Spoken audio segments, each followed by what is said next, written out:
Hello, everybody. How are we Hello. all today? I tell you what, it's been blooming hectic, my end. Look at me, I haven't shaved anything. Do you know, I mean, I've been having my bathroom ripped out. You might hear some bangs and saws and stuffs and all the rest of it, but don't worry about it. Nobody's been murdered. It's just lots and lots of work going on ripping out the bathroom. So I hope everybody is well. I hope we're all I hope we had all had a nice Easter. Here up in Yorkshire, it's done nothing but rain. But luckily, Saturday was nice, wasn't it, mate? yeah, Yeah. and it's thrown me out, having that bank holidays. I keep thinking it's Tuesday. I know. And I've decided to do dry April, by the way.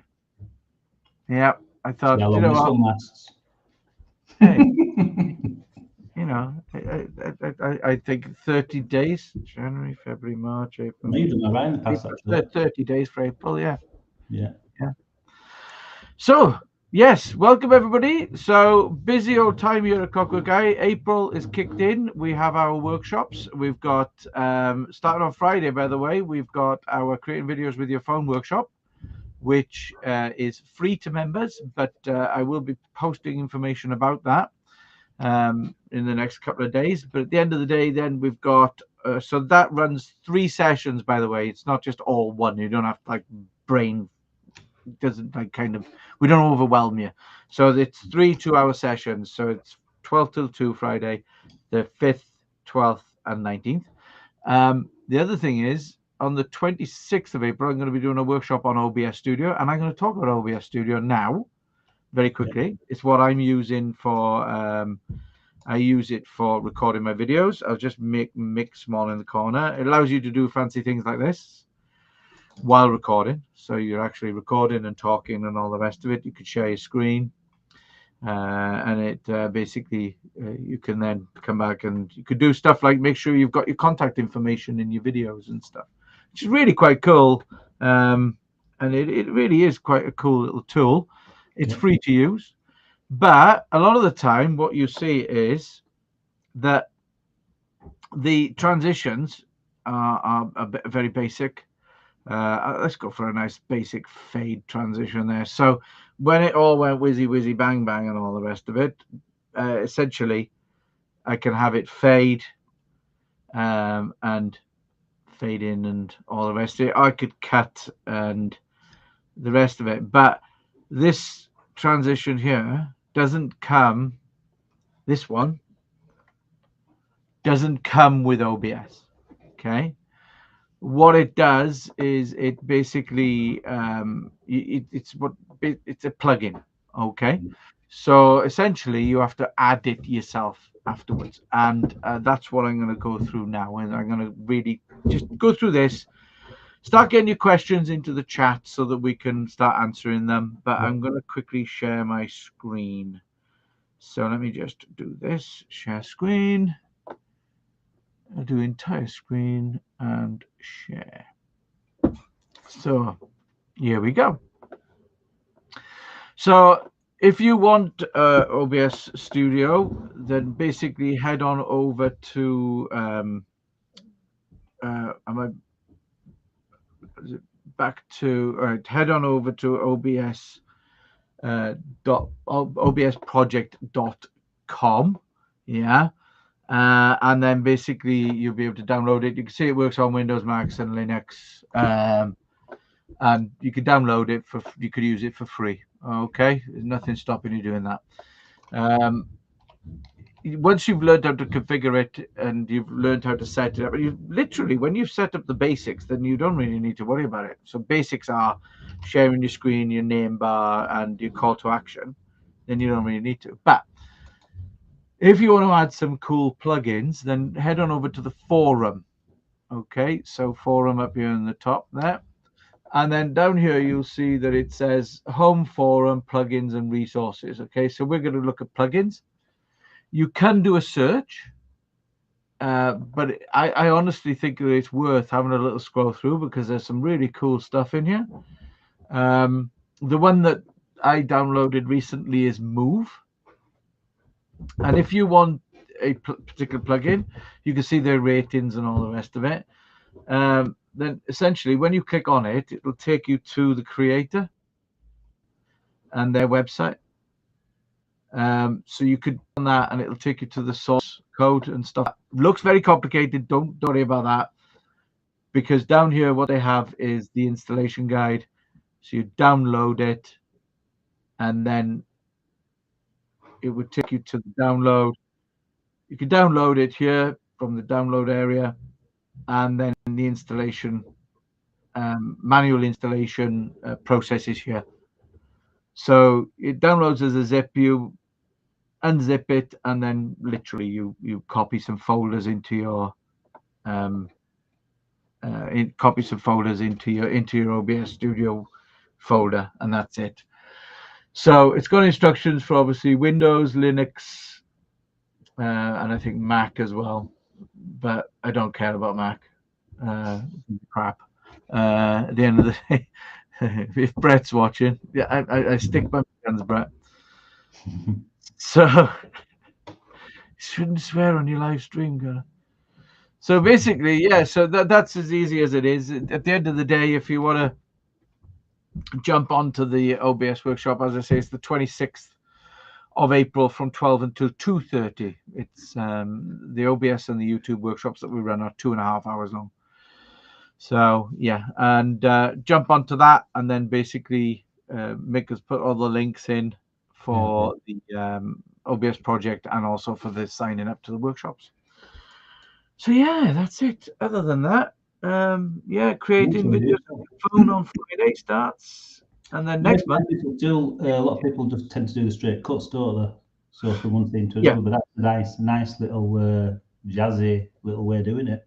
Yeah, you're basically up in your production level, really. You're making it a little bit more. It looks like you kind of edited that into your video, which is always really cool. And it looks a little bit more jazzier. Gives a little bit more like, ooh. I know I use it because the thing is with OBS as well, Mick, is that you can use it on Zoom meetings. Yeah. So when you're on Zoom meetings, you can actually have like information come up while you're doing your 60 seconds. Yeah. And it's all at the touch of a button. You know, so you can build different profiles. So you can say like Zoom meeting promo for creating videos with your phone workshop. And then basically you could be sat there going, yeah, hi everybody, and I'm doing this, and it just pops up, you know. You could even do things like rolling text and stuff, which is quite cool. So if I just switch us there, if I do that, then you got text that can animate across the bottom, you know, while you're doing your 60-second pitch on that. And you can, yeah, it's really good fun. One of our club members, when they have like little breaks, he puts on a little bit of a slideshow, doesn't it? Who is it who does that now? It's Dan, I think. Is it Daniel? Because he's got really into it. Oh yeah, it is. It is. Yeah. He's really going into it. Yes. Yeah, so he kind of puts a show reel on instead of turning his camera off. Yeah. Mutes himself so he can go and do whatever he's going to do. That's a nice little touch. Yeah, that's actually a really good idea. I think I should do that as well. I should, you know, I do when I do the GenNet networking, I turn myself into a clock. So that basically into a clock. All right. Clock. Cheeky. Okay. I turn myself into a clock, so members only get 30 seconds to talk. You know, and basically I just turn myself into a 30-second clock and do it that way. Yeah. Which is really good. Mac fan Yvonne, it's not your fault. I don't blame you. I don't blame you, Yvonne. Yeah, at the end of the day, you know, we've all got our faults. I've never been a fan of Apple products. When I came back from university and I worked at Keighley College, we did Mac, and it was a real eye opener, like good from PC. Yeah. But it's just the operating system, really, isn't it? Yeah. Does anybody know? Here's a bit of useless information while we wait for questions, if there are going to be any. Does anybody know why Apple are called Apple? Why did they call the company Apple? And it wasn't because they'd already stolen the logo. Now that came later. Yeah. Is it I'm gonna get biblical? myself in trouble. I'm gonna get myself in trouble, and I. You live streamed that we stole the logo. It's been disproven. Is it biblical? No, it's not actually. No, no. Anybody out there who's got any ideas before I reveal why they're called Apple? No, no. We're gonna know there from Yvonne. Basically, when the two Steves set up Apple, their biggest competitor, apparently, as it goes, was Atari. And Apple comes before Atari in the listings, in the business page. And that's why they call themselves Apple. Yeah. True that, apparently. True that. Yeah. And it's quite an interesting history, the history of computers, actually, which has nothing to do with video, but it's a very interesting history because there's been several really stupid decisions made over time. Okay. One of them was that Steve Wozniak, who was co-founder of Apple, he basically he worked part-time for Hewlett Packard. And because he designed and invented the desktop PC, he had to declare it. So he went in to see his boss and he said, look, I've made a desktop PC, okay, and I want to sell it. And they said, yeah, by all means, go for it, because nobody wants a computer in their house. And that was one of the mistakes. One of the others in the history of the computing world and the way it all escalated is Bill Gates basically arranged an appointment with IBM to sell them an operating system, software operating system. And he didn't have one. So apparently he went to this chap and bought the operating system for $40,000 and then went to IBM and he said, I'm not going to sell it to you. I'm going to lease it to you. And the IBM executive apparently said, oh, that's fine because there's no money in software. And it went from there. And the other one was, you know what a graphic user interface is that we use, where you have the mouse, the GUI, yeah. So we have the mouse and we click on things. That's a graphic user interface. And basically, the small company called Xerox, yeah, their engineers had designed the graphic user interface, and they went to their bosses, and apparently their bosses said, we're not going to sell something called a mouse and a GUI.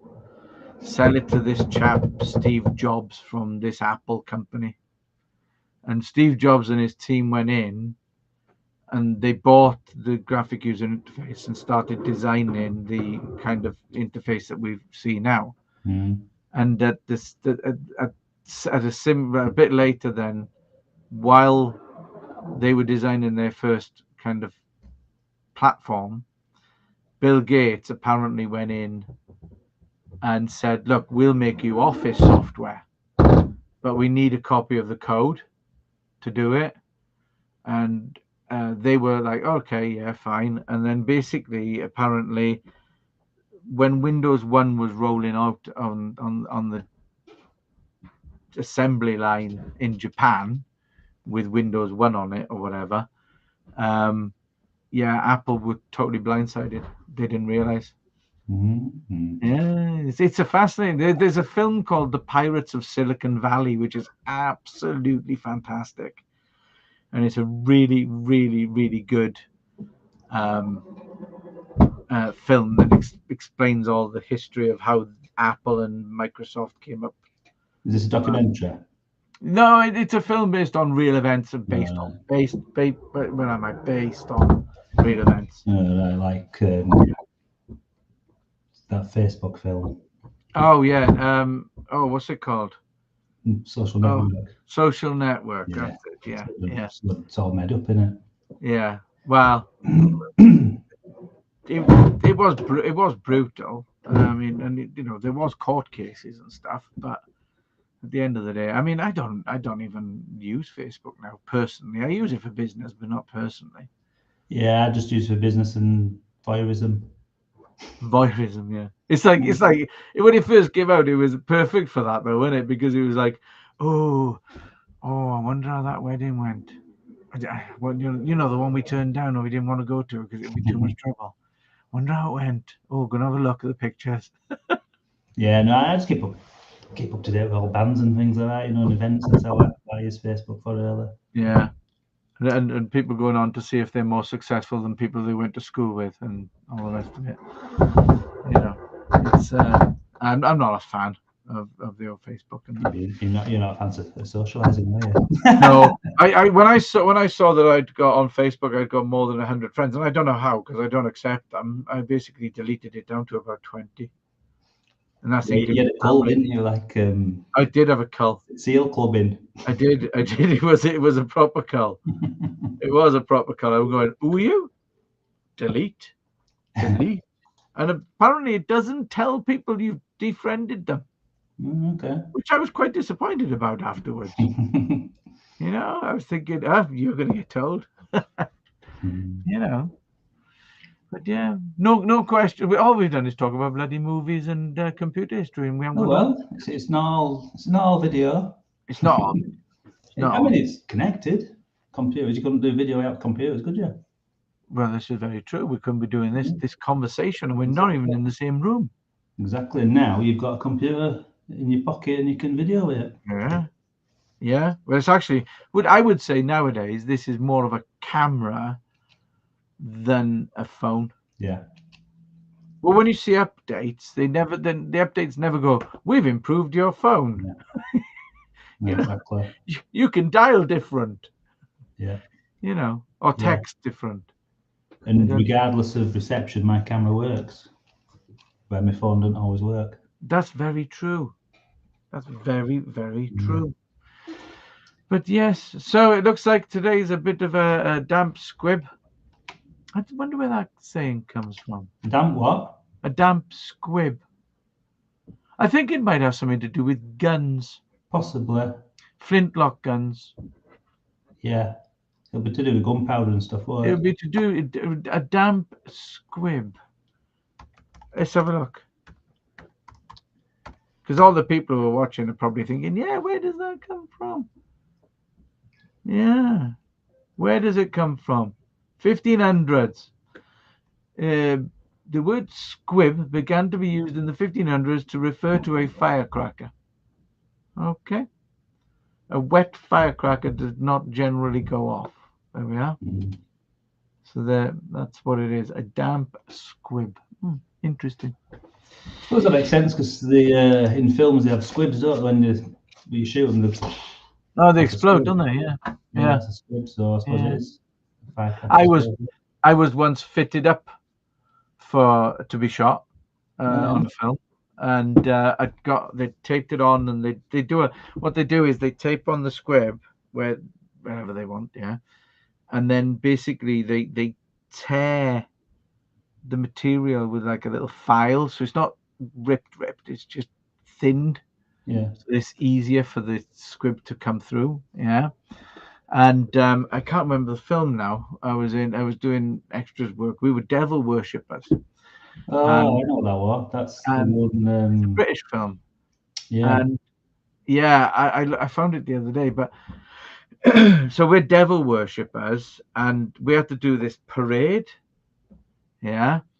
And basically we're all going along, and we're in this column, and it's nighttime. It was bloody awful weather, and half of us were naked. I wasn't naked. There's not enough money, and I wouldn't want to. Be a video nasty. I wouldn't want to. I wouldn't want to do that to anybody. But we were half naked. Half of us were naked, and they give the burning torches to the naked people, which I never understood, and I thought it was quite funny. But then we had this scene, and I'd got taped up with it and everything. I'm thinking, I'm gonna do a shot and all the rest of it. And they did 1, 2, 1, 2, 1, and then came and they said, right, that's it, that's a wrap, we're finished. And I was there, and I was like, oh, go on, set it off anyway. And he went, no, they cost a fortune. So they didn't shoot me. Gutted. I didn't get shot. Do you know, I cannot think what that film's been called. I'm just looking now. It's got that guy with what's his name from? I know. Well, I've got it. I just can't think what the flipping it's called. Oh, I'm in that. You've got it, and I'm in it. Yeah. Google it. I'm trying to, but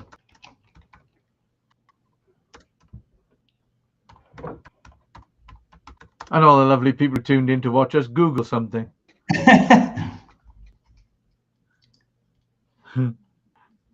because it's got him out of. It's got him out of. Oh God. Yeah, British actors. I'll tell you how I find it. Just bear with us, everybody. I've forgotten their names as well. I think he's in This Is England. No, that's Skinhead one. I'm still getting over my cold, so I can't think straight. Oh my God! I know it's killing me. Is everybody out there? If you're Googling this, please put us out of our misery.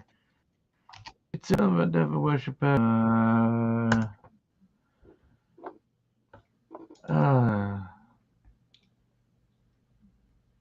Night of the Demon? No. Oh well. I'll get it. I'll come. I'll just fill while you do that because I can't even think of the actor's name or what he's been in. I was sure he's in. I know I'll get it. Oh, how are you going to get it, Mick? How are you going to get it? Tell us. Put us out of our misery.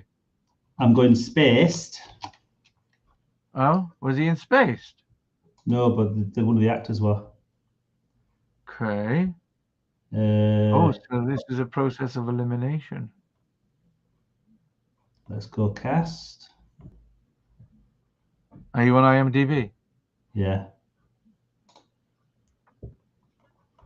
It's the Irish bloke who's the cycle bloke. Yeah. So are we getting there yet? I don't know. Everybody's on the edge of their seat now, Mick. Yeah, I know. This time next month, in the video Q&A live stream, we will reveal the name of the film that I was in that I can't remember. The best film I did was a TV film. I played Jim Broadbent's driver in The Train Robbery, A Copper's Tale, because it was a 2-part one. And the reason I enjoyed that one so much is that 8 days filming, and I had 8 days filming driving a Mark I Jag, and it was awesome. Oh, V8. Vroom, vroom. It roared. It really roared. It was just one of those. It was just such a cool car to drive, and I got to drive it a lot, which was quite cool. Quite cool. And when it came out, my sister watched it, and she said to me, "I didn't see you in it." And I said, "Do you know the beginning when he's at the cinema, and Jim Broadbent's watching a movie?" And this guy, that was Hyde Park Cinema at Dushanbe where I lived. It was Kill List. Kill List, that's it. Yeah, that's it. We did it. Kill List. That's it. Got there. But yeah, I said to my sister, I said, the Brooker comes into the back of the cinema and walks down the side, and they film him coming down in a hurry and goes all along, and he whispers into Jim Broadbent's ear. She went, yeah. I said, that was me. And she was, I didn't recognize you. How nice is that? Cheeky sod. Yes, that's early on, isn't it? That's right at the beginning. The very first shot. Yeah. Yeah. Me coming in down the blooming thing and whispering in his ear, and that's it. Then we go and jump in the car. Yeah. And drive away because the train had been robbed. But yeah. Anyway, so there's no video questions today. So no more questions. No video thing, possibly, shall we promote the actual the editing as well? So let's do it in advance. May. So yeah. May, yeah. So we have in May, we will be doing our running the video beginner's guide to video editing. Again, this workshop is split down into 3 sessions. So we do all the stuff on Fridays, by the way. except for last Thursday when I did it on Thursday because did it on last Friday because I did it on Wednesday because it was Good Friday. And yeah, anyway, that's irrelevant. So we're doing, so it'd be the 3rd of May, 12 till 2, 3 sessions. So it'd be the 3rd of May, 10th of May, and the 17th of May. And then on the 24th of May will be the YouTube workshop. But the Beginner's Guide to Video Editing will take you through all the things you need to know to be able to edit your own video content. Yeah. So, and the creating videos with your phone, we go through the different types of video that you can make. We go through basically understanding video and how to use it, what to make, understanding your audience, the equipment that you need, and framing, lighting, audio, and easy ways that you can create video content like cutaways, presenting, getting people to present for you, which isn't always that easy. You know, hello, I'd like to talk to you today about, right? And getting rid of people doing that. So, and how to make people feel at ease. We do loads of stuff. And then the OBS one on the 26th of this month. And remembering your script as well, how to do your script. Oh, how to make it easy to read your script and stuff. Yeah. So, right, well, being as nobody's got any questions and everybody is 100% up on all of their video knowledge, Mick, we should retire. Should we just a quick plug for the Video Creators Club? We could do a quick plug for the Video Creators Club, which basically, I think most people have left now, but we offer ongoing support. Oh, what? You can watch it and repeat. That's true. So we got ongoing support. So if you're having any problems or you don't know how to do something or something technical is not working, you can give us a shout. And also then we've got tutorials. So we're going to be adding more tutorials to the tutorials. Basically, they're really quick videos that'll show you how to upload, create subtitles, do all the rest of it. I'm going to start adding, Mick, I was thinking about this. I'm going to start adding stuff for Academy on how to do video courses, how you can upload to video courses up to Academy and stuff like that in the tutorials. That'd be quite cool. We're going to be doing, we do a monthly creators meeting where we all get together and share ideas, collaborate, etc., etc. And members get our creating videos with your phone for free. That workshop is free to all members, and then they get 50% discount off all the other workshops. Yeah, that's it. And before I sneeze, which I can feel coming, shall I play us out? Well, just quick as well, and they also get our knowledge as well. So if they want, pick up the phone, get in touch with us. That's what they're supporting. So, for example, we keep up to date with all sort of things going on with editing. So we'd let them into sort of a bit of a secret where if you do long form videos, you can turn them into shorts with click of a few buttons. So stuff like that, they get to know our knowledge, don't they? That's it. We're always on top of it, so they don't have to. You could spend hours going through YouTube and possibly finding it if you wanted to spend all that time and effort and going down rabbit holes, but we do it all for you and put it into nice little packaged courses. I can't get him to say a word half the time, and now he won't shut up. Well, on that note, it's goodbye for me. It's goodbye for me as well. See you later. Ta-ra. Yeah.